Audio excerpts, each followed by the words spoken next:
Salut! Quand la catastrophe arrive et que le pétrole se déverse dans les océans, à partir de pétroliers ou de plateformes pétrolières, comment peut-on nettoyer l'eau? Devenons un ingénieur naval et découvrons comment sauver les océans. Pour réaliser l'expérience, rassemble le matériel suivant.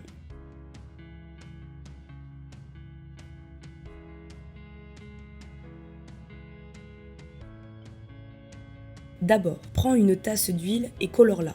Pour ce faire, tu dois trouver du colorant alimentaire, pour chocolat, car celui-ci se dissout dans l'huile.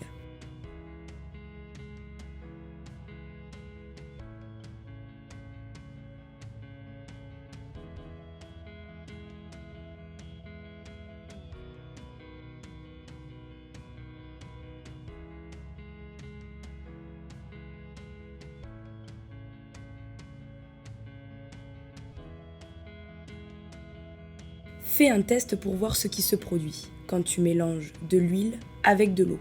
Est-ce que l'huile va se dissoudre, couler ou autre chose? Comme tu peux le voir, l'huile flotte. Et même lorsque tu mélanges, elle flotte et revient à la surface.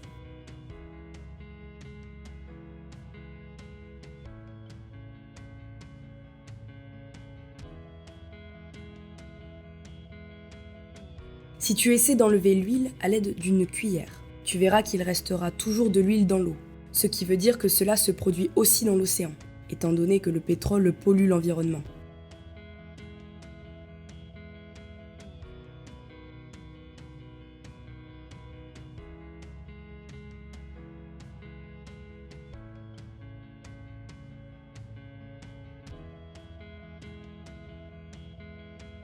Mais si on utilise un lave-vaisselle, qui est supposé séparer l'huile de l'eau,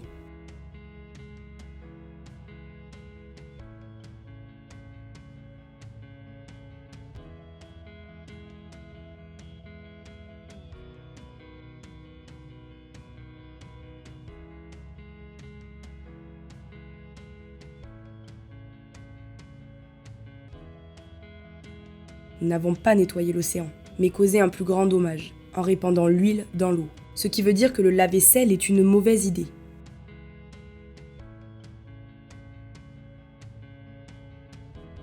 Mais trouvons un matériau différent, qui pourrait nettoyer une marée noire. Nous allons tester la farine, du coton, des copeaux de bois et de la mousse.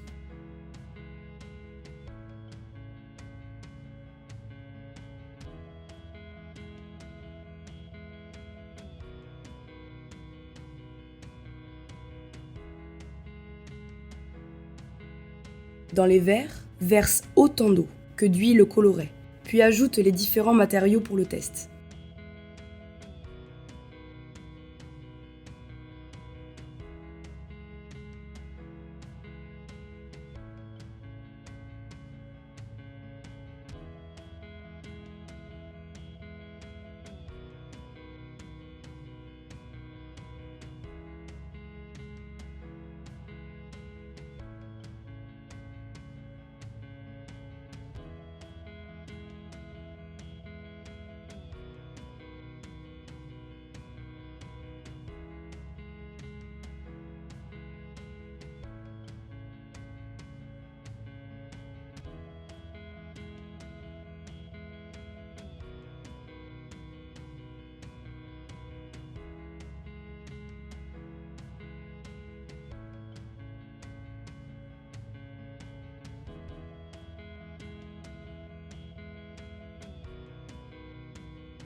Ensuite, essaie d'enlever l'huile, en enlevant les matériaux d'absorption,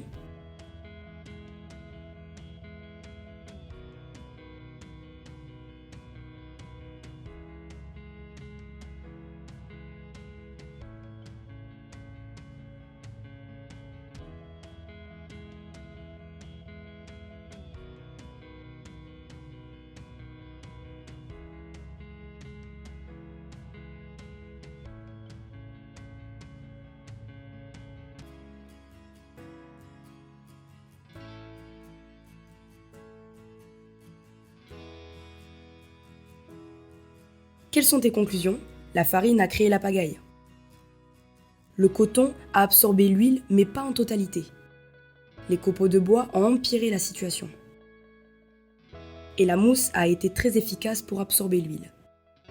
Alors parmi ceux que tu as testés, quel est le matériau le plus efficace pour séparer l'huile de l'eau? Discute avec Stenbot et découvre-le.